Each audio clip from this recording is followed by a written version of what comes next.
Hello guys, ఈరోజు Sunday special మా ఇంట్లో ఫిష్ రెసిపీస్ అనమాట. 2 kgs ఫిషెస్ని 1 kg పులుసు పెట్టేసాను, అలాగే 1 kg ఫ్రై చేసేసాను. ఫ్రై అయితే టేస్ట్ నెక్స్ట్ లెవెల్ అనమాట. సో ఫిష్ పులుసు చింతపండు లేకుండా పెట్టాను. చింతపండు తినకూడదు హెల్త్ పరంగా అనుకున్న వాళ్ళు దీన్ని ఒకసారి ట్రై చేసి ఇదంతా ప్రాసెస్ చేసి దీన్ని డీప్ ఫ్రీజ్లో పెట్టేసుకున్నాను. డీప్ ఫ్రీజ్ పెట్టేసుకున్న తర్వాత నేను ఫ్రైని చేసేసాను అనమాట. సో మా ఇంట్లో అయితే ఫిష్ ఫ్రైకి ఫ్యాన్స్ చాలామందే ఉన్నారు. మీరు కూడా అంతేనా? సో ఇలా నంచుకొని తింటే ఉంటుంది చూసారు, నోట్లోనే నీళ్ళు ఊరిపోతున్నాయి కదా.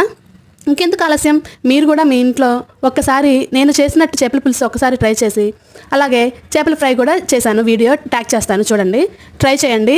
మీరు మళ్ళీ పదే పదే అలాగే వండుకుంటారు, అంత టేస్టీగా ఉంటుంది. సో ఇలా వెల్లుల్లి, ఉల్లిపాయ, పచ్చిమిర్చి, నిమ్మరసం అలా వేసుకొని తింటుంటే అంతే. ఇది మా హస్బెండ్ ఇలా తింటారనమాట, ఆయన టేస్టే వేరు. ఫిష్ని కరెక్ట్గా ఎలా వండాలి, ప్రాసెస్, టిప్స్ అండ్ ట్రిక్స్ తోటి ట్యాగ్ చేశాను, ఖచ్చితంగా ఒకసారి చేయండి. అలాగే మన వీడియో నచ్చితే లైక్ అండ్ సబ్స్క్రైబ్.